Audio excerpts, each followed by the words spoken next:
로마서 9장부터 보시면 이미 말씀을 드렸지만 로마서 9장부터 11장까지의 말씀은 이스라엘 민족, 이스라엘 나라에 대한 선택과 구원에 관한 말씀이라고 말씀을 드렸습니다. 8장까지는 개인의 구원 문제를 다루고 있는 반면에 9장, 10장, 11장은 이스라엘 민족, 이스라엘 나라의 구원에 대한 말씀이에요.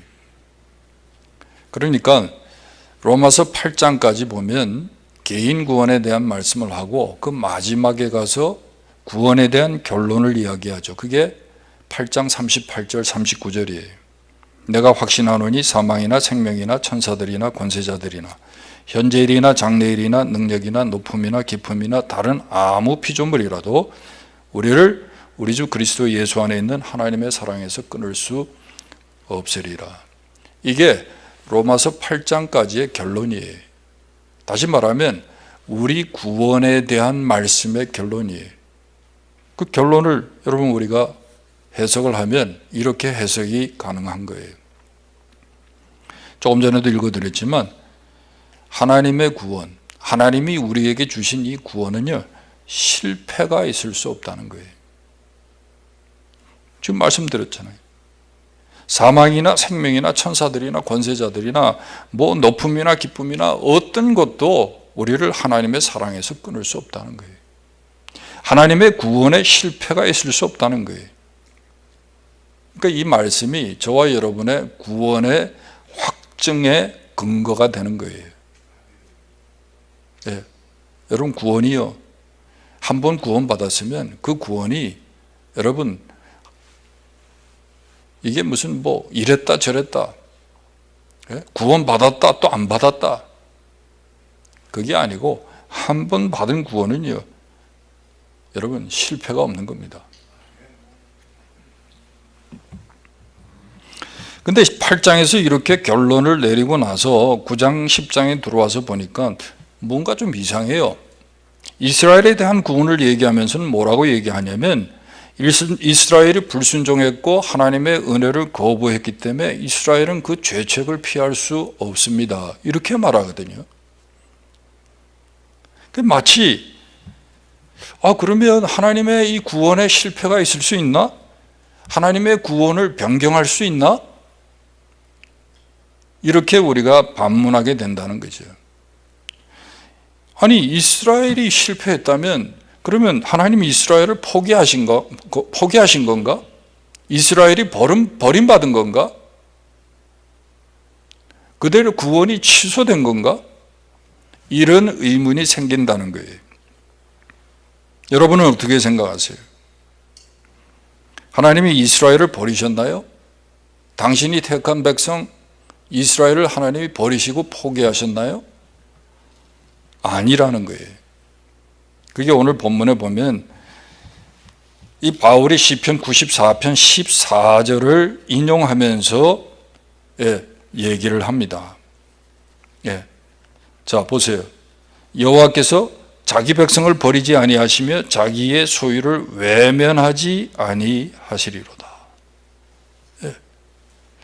하나님께서 택하신 백성을요 하나님이 버리지 아니하셨다는 거예요.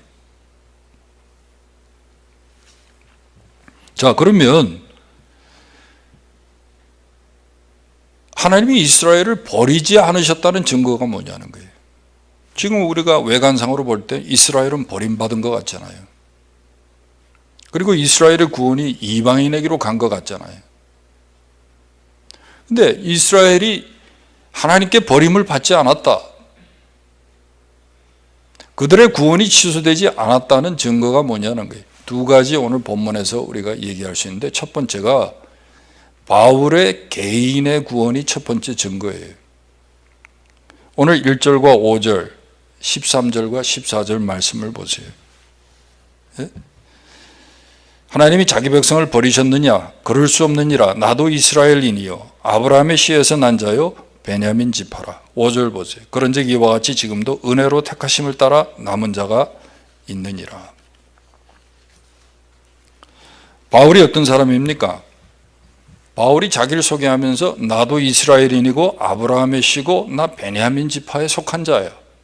지금 그렇게 얘기해요. 그러면서 아브라함의 자손인 내가 구원받은 것을 보면 이스라엘이 전적으로 버림받지 않았다는 그 증거라는 거예요.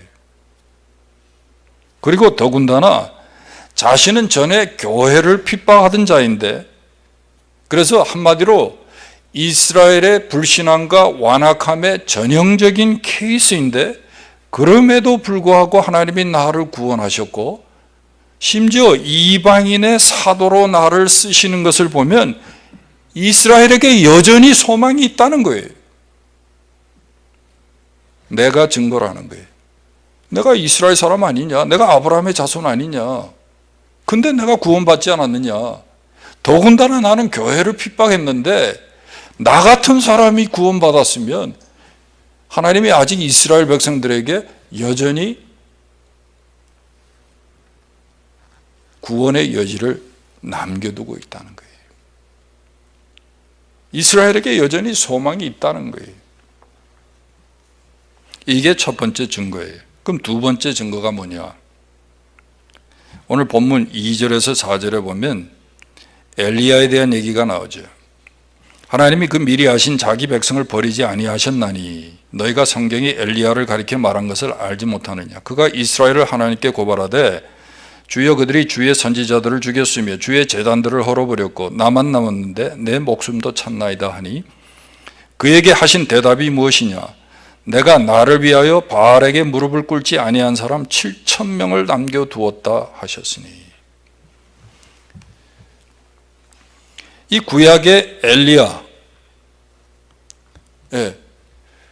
그 엘리야에 대한 질문과 엘리야에 대한 그 질문에 대한 하나님의 대답을 보면 이스라엘에게 소망이 있다는 거예요. 하나님이 이스라엘을 버리지 않았다는 거예요. 무슨 얘기입니까?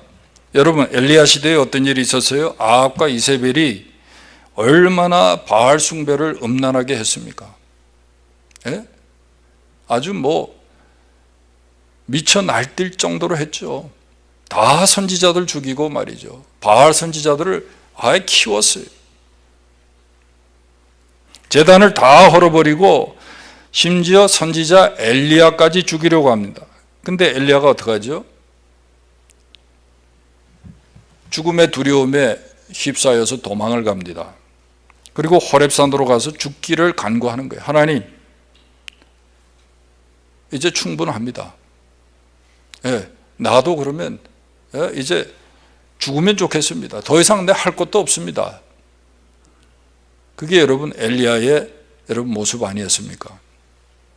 그런데 그때 그런 엘리야에게 하신 말씀이 오늘 이 4절 말씀이라는 거예요. 바알에게 무릎 꿇지 아니한 7,000명을 내가 남겨뒀다. 하나님, 나 포기입니다. 더 이상 못하겠습니다. 근데 하나님이요 집요하게 물어요. 야, 네가 왜 여기서 지금 와 있지? 여기 와 있지? 아니, 하나님, 아니 내가 얼마나 지금까지 열심히 사역했는데 지금 이제 내 생명도 빼앗으려고 합니다. 이런 상황에서 왜 하나님 그들을 심판하지 않고 나를 돕지 않습니까? 지금 엘리야가 그렇게 얘기하는데 하나님의 대답이 15절 이하에 그렇게 나와요. 뭐라고 나옵니까? 예후와 하사엘에게 기름을 붓고 엘리사에게 기름을 부으라는 거예요. 이 성경을 우리가 잘 이해를 해야 합니다. 왜 지금 하나님 앞에서 푸념하고 말이죠. 하나님, 솔직히 내가 죽는 게 낫지 않습니까? 나 이제 더 이상 할 것도 없고. 그때 엘리야에게 하나님이 하신 명령이 예후와 하사엘에게 기름을 부으라는 거예요. 왕으로 세우라는 거예요. 그리고 선지자 엘리사를 다시 일으키라는 거예요. 네가 하던 일을 계속하게 하라는 거예요. 여러분, 이 말씀의 의미가 뭡니까? 이 말씀 안에 담긴 그 하나님의 의도가 뭘까요? 한마디로 얘기하면, 야, 아직 안 끝났어. 나 아직 포기하지 않았어. 그 말이에요. 하나님이 그 불신앙으로 우상숭배로 가득한 북왕국을 심판하지 않고, 야, 뭔 소리야? 나 아직 끝나지 않았어. 난 북왕국 아직도 더 지속시킬 거야. 나 아직도 기다리고 있어. 나 아직 그들 버리지 않았어. 지금 그 말을 하는 겁니다. 하나님은요, 아직도 그들을 향하여 긍휼을 베푸시고 심판을 보류하시고 당신의 그 자비의 손을 벌려서 그들을 구원하시겠다는 그런 의도가 있는 거예요. 근데 엘리야가 하나님의 이 심정을 이해하지 못했던 거예요. 자신을 선지자로 세운 이유가 다른 게 아니라 하나님을 배반하고 찾지 않는 그 패역한 세대에 7,000명을 남겨 그들을 세워서 이스라엘을 구원하시려는 하나님의 그 심정, 하나님의 계획을 엘리야는 이해하지 못하고 있었던 거예요. 자기로 다 끝나는 줄 알았어요. 자기가 아는 사람이 다 죽으면 하나님도 더 이상 그들에게 긍휼을 베풀지 않고 심판하실 줄 알았어요. 그런데 하나님은 아직 안 끝났다는 거예요. 내가 너를 세운 이유, 또 7,000명이나 되는 사람을 남겨둔 이유가 뭔지 알아? 이 남겨둔 자를 통해서 내가 북왕국 이스라엘에게 아직도 소망의 메시지를 전하겠다는 거예요. 그들을 구원하시겠다는 거예요.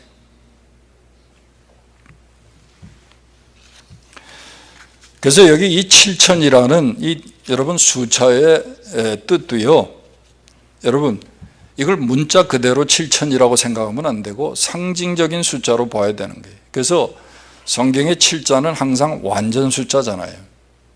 그리고 1,000, 만, 이거는요 많다라는 뜻이에요. 그러니까 하나님이 이스라엘을 구원하시기 위해서 하나님이 숨겨놓은 하나님의 사람들이요 아주 많이 있다는 거예요. 내가 그들을 포기할 만큼 그들이 완전히 소망이 없지 않다는 거예요. 아직도 하나님은 기다리고 계시다는 거예요. 하나님의 하실 일을 하나님이 하고 계신다는 거예요.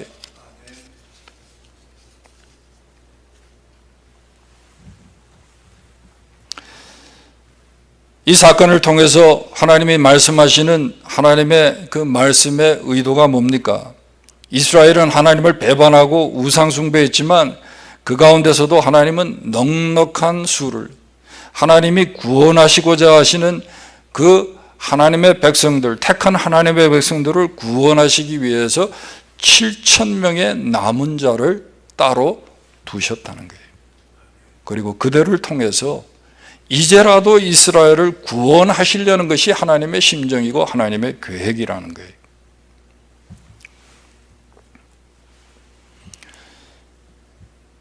최근에 여러분 통계를 보면 이스라엘 내에 이 메시아닉 주 이 교회가요 그리스도를 믿는 유대교가 아니고 예수 그리스도를 믿는 메시아닉 주 크리스천들 교회가요 이스라엘 내에 300개 정도가 된다 그래요. 숫자로는요 최대 한 5만 명의 메시아닉 주가 있다는 거예요. 약 600만이 그 팔레스타인 이스라엘 땅에 사는데 하나님이 이스라엘 백성들에게 복음을 전하기 위해서 이 메시아닉 주들을 이스라엘 땅에 하나님이 남겨두셨어요. 그리고 그들 중에 대부분이 러시아에서 이스라엘로 이주한 복음주의 크리스찬들이에요.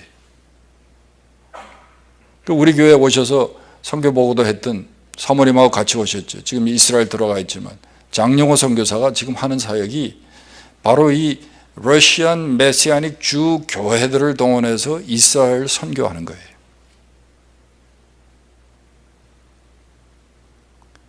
하나님이 남겨두신 자가 있어요.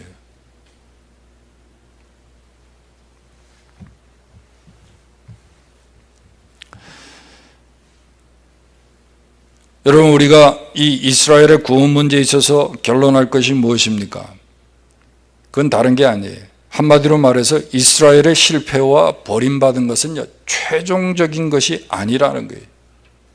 지금도 하나님은 이스라엘 중에 남은 자를 두셔서 마침내 이스라엘을 회복하실 것이라는 거예요. 그리고 혹 이스라엘이 완악해졌거나 불순종했다, 그들이 복음을 거절했다 하는 것은요, 오히려 이방인에게 은혜의 기회를 주시기 위해서, 구원의 기회를 주시기 위해서 하나님께서 하신 섭리라는 거예요. 그러니까 여러분, 우리가 이스라엘에 대해서 끝난 거야. 이스라엘은 하나님께서 버리셨어요, 하나님 포기하셨어요, 우리 그렇게 얘기할 수 없다는 겁니다. 또 이 이스라엘을 향한 하나님의 심정과 남은 자를 통한 하나님의 이스라엘의 구원 계획을 보면서 저와 여러분이 가져야 할 신앙적 자세가 뭐냐는 거예요. 특별히 우리가 하나님의 일을 하거나 복음 증거를 할 때 여러분, 우리가 가져야 할 자세가 있어요. 그건 뭐냐면, 바울이 사실은 여러분, 복음을 전하다가 동족에게 얼마나 핍박을 많이 받았습니까? 이방인보다도 동족에게 핍박을 당하고 동족에게 여러분 살해 위협을 더 받고요. 동족의 위험을 너무너무 많이 받았어요. 그래서 개인적인 입장에서 보면 이스라엘을 얼마든지 감정적으로 저것들 완악한 것들, 패역한 것들, 하나님의 심판을 받아 마땅하지, 충분히 그러고도 남는데 바울이 그러지 않은 거예요. 하나님의 심정을 생각하면서 하나님께서 이스라엘의 패역에도 불구하고 인내하시고 기다리시고 긍휼을 베푸시는 그 하나님의 마음, 그 마음을 생각하면서 이스라엘에 대해서 포기하지 않는 거예요. 소망을 가지는 거예요. 동족을 위해서 기도하는 거예요. 이게 바울이 가졌던 신앙의 자세예요. 그러므로 우리도 마찬가지예요. 우리가 복음을 전할 때 어떤 절망적인 상황에 처한다 하거나 할 때 여러분, 특별히 이 패역하고 완악한 사람들, 우리를 핍박하는 사람들에 대해서 우리가 어떤 자세를 가져야 되느냐? 바울과 같은 자세가 필요하다는 거지. 여러분, 우리가 북한에 김일성, 김정일, 김정은 이렇게 하면서 북한에 대한 이야기를 하면 북한 공산주의자들을 저 마귀 새끼들, 저 지옥 자식들 그러죠. 근데 여러분, 우리가 그렇게 쉽게 얘기할 게 아니라 아직도 그들을 참고 기다리고 구원하시려는 그 하나님의 마음을 가지고 우리가 기도해야 한다는 거예요. 여러분, 실제로 모퉁이돌 선교회의 이 통계에 의하면 1945년 이후부터요, 한 2006년까지, 지금부터 그 전에 한 20년 벌써 이렇게 차이가 나지만 1945년부터 이 북한에서 순교한 순교자의 수가 한 17,000 정도 된다는 거예요. 17,000명이 신앙 때문에 실제로 순교를 합니다. 근데 중요한 거는요, 여러분 박원철 목사님을 통해서도 많이 여러분 선교 보고 들으셨지만은 이 순교자의 가족들, 순교자의 이 유가족들이요, 자자손손 그 신앙의 대를 이어서요, 지하교회를 형성하고 있다는 거예요.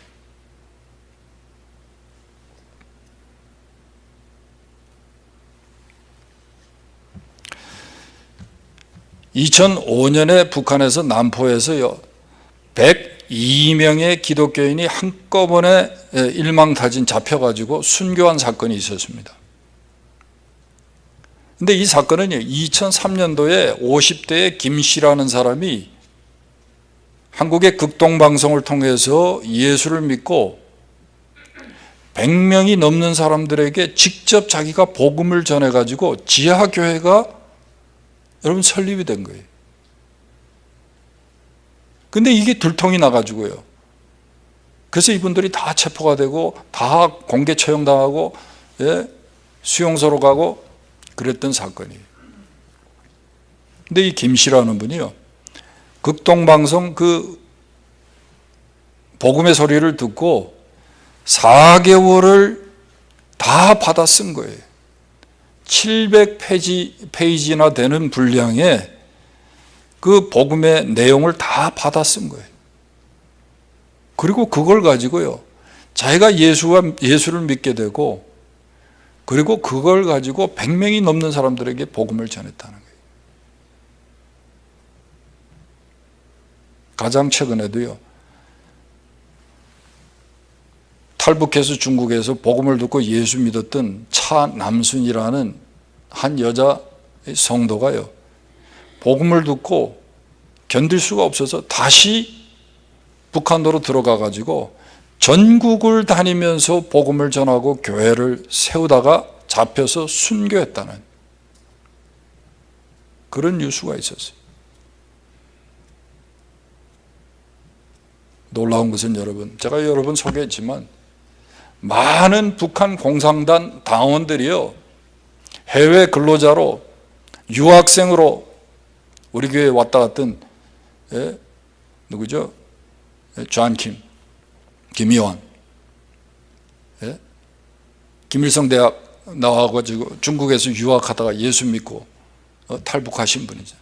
근데 그런 분들 중에 예수 믿고 다시 북한에 들어가서 공산당 내에서 실제로 뭐 행정일도 하고 여러분 다 하면서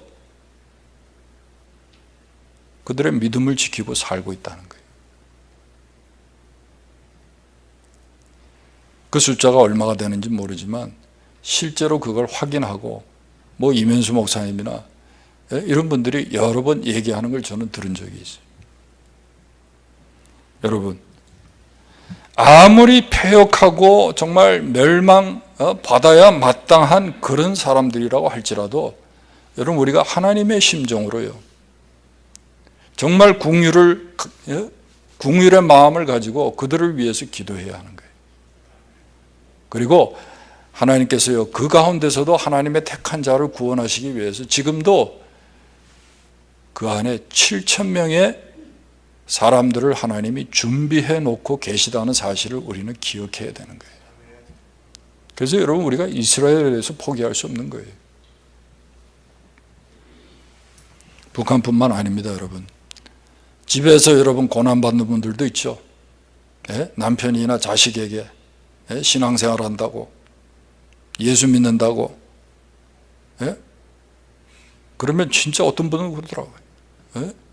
저 지옥 자식들이라고. 여러분, 그러지 마세요. 언제 하나님이 누구를 통해서 그들의 마음을 감동해가지고 그들을 구원하실지 몰라요. 너무 심하니까 하나님, 나 빨리 죽었으면 좋겠습니다. 그러니까 자기만 천국 가면 다 끝날 것처럼 여러분, 우리가 그럴 때도 있을 거예요.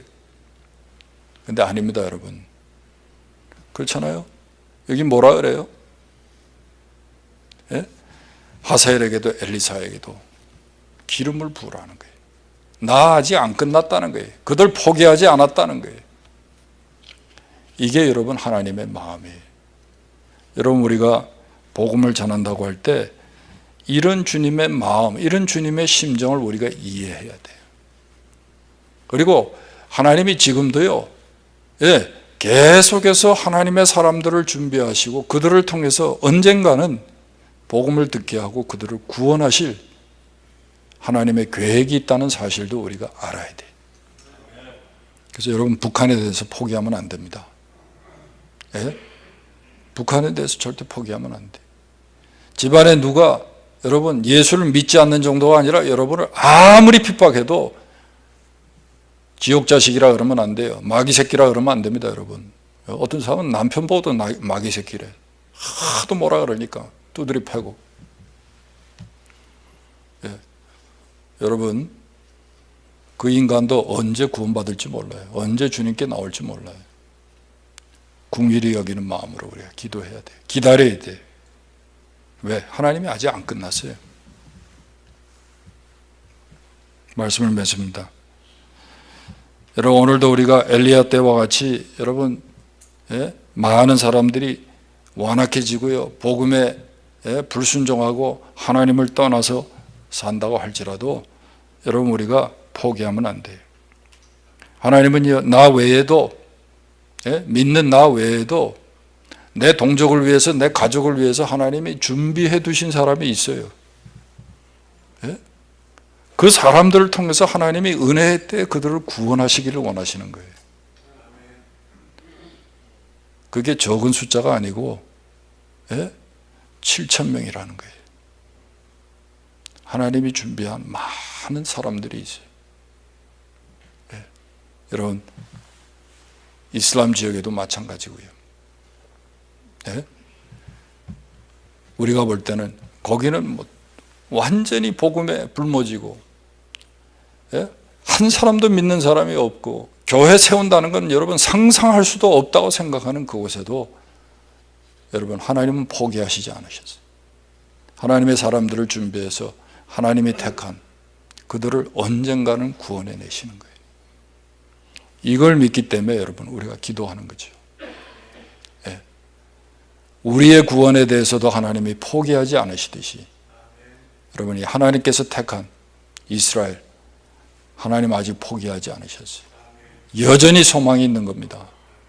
여러분, 믿음의 가정에서 여러분 태어난 우리의 자녀들 믿음을 떠났습니까? 여러분, 포기하시면 안 돼요.